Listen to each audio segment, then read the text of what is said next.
Ang magandang parol ni Jose Corazon de Jesus. Isang papel itong ginawa ng lolo. May pula, may asul, may buntot sa dulo. Sa tuwing darating ng masayang Pasko, ang parol na ito'y makikita ninyo. Sa aming bintana doon nakasabit.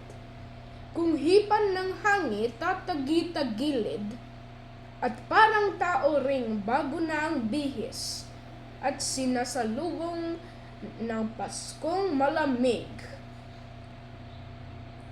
Kung kami tutungo doon sa simbahan, ang parol ang aming siyang tagatanglaw. At kung gabi namang malabo ang buwan, sa tapat ng parol, doon ang laruan. Kung aming hudyatin tanang kalaguyo, mga kapwa bata ang pahat kong kuro, ang aming hudyatan ay mapaghuhulo. Sa tapat ng lolo tayo maglalaro. Kaya nang mamatay ang lolo kong yaon,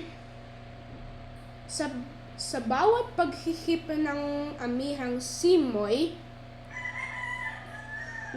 nariyan ang diwa, iyang nakasabit na naiwang parol, nariyan ang diwa noong aming ingkong.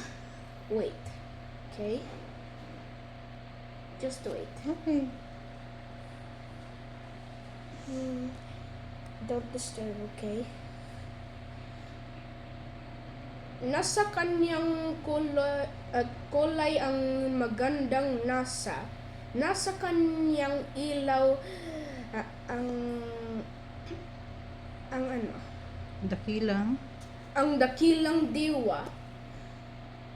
Parang sinasabi ng isang matanda, kung wala man ako'y tanglawan ang bata. Yes, I memorized it!